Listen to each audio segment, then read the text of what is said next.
Hi, అందరికీ మరణాత. బాగున్నారా? ఈరోజు కాకినాడలో ఉన్నాను నేను.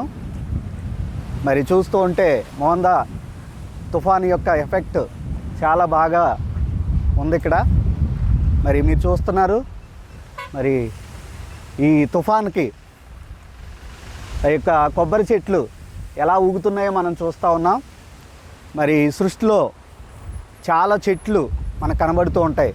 ఇలాంటి తుఫాను వచ్చినప్పుడు ఆ చెట్లన్నీ కూడా నేలకు పడిపోవడాన్ని మనం చూస్తూ ఉంటాం. కానీ కొబ్బరి చెట్లు మాత్రం మరి అవి ఎంత పెద్ద తుఫాను వచ్చినా అవి ఎలాంటి ఒడిదుడుకుల్లోనైనా అలా నిలబడతా ఉంటాయన్నమాట.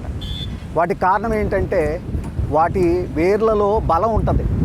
మరి తాడి చెట్టుని మనం చూస్తూ ఉంటే అది బాగా ఎదిగిపోయి మరి వేర్లలో బలం లేనందువల్ల హఠాత్తుగా నేలకు పడిపోవడానికి చూస్తాం.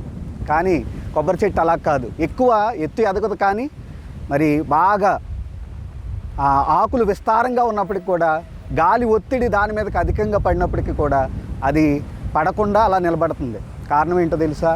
దానిలో ఉన్నటువంటి బలం, దాని వేర్లు. మరి ఆకులు ఎంత పెద్దగా ఉన్నప్పటికీ కూడా అవి గాలికి అటు ఇటు ఊగిపోతాయి. కానీ మరి వేర్లలో ఉన్నటువంటి బలాన్ని బట్టి అవి నిలబడుతున్నాయి. అలాగే మరి నేటి కాలం మన జీవితంలో కూడా ఎన్నో తుఫానులు లాంటి బాధలు, వ్యాధులు, ఇబ్బందులు, ఎన్నో చిక్కులు మనల్ని వెంబడిస్తూ ఉంటాయి, మన మీద పడుతూ ఉంటాయి. మరి మనం కూడా పడిపోకుండా ఉండాలంటే మరి కొబ్బరి చెట్టు వలె మనం కూడా నిలబడాలి అని అంటే మరి వేర్ల లాంటి విశ్వాసం మనం కలిగిన వారంగా ఉండాలి. స్థిరమైన విశ్వాసాన్ని మనం కలిగిన వారంగా ఉండాలి. అలాగే మరి ఈ వేర్లు ఆ నేలను, ఆ భూమిని పట్టుకుని ఉంటున్నాయి. అలాగే మన ఆధారమైనటువంటి దేవుణ్ణి మనం పట్టుకున్నట్లయితే దేవుడు మనకి ఎటువంటి ఒడిదుడుకుల్లోనూ పడకుండా దేవుడు మనల్ని నిలబెడతాడు.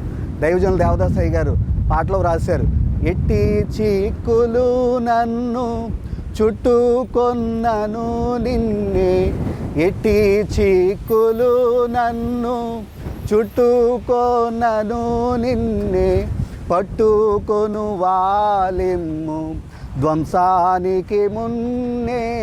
అలాగున మరి ఎన్ని చిక్కులు మనం చుట్టుకున్నా ప్రభువును మనం పట్టుకుంటే, యేసయ్యను మనం పట్టుకుంటే మన మీదకు వచ్చిన చిక్కులే ధ్వంసమైపోతాయి, మన మీదకు వచ్చిన వ్యాధులే ధ్వంసమైపోతాయి. ఇలాంటి తుఫాన్లు ఎన్ని వచ్చినా అవే ధ్వంసం అవుతాయి తప్ప దేవుడు మనల్ని స్థిరపరుస్తాడు.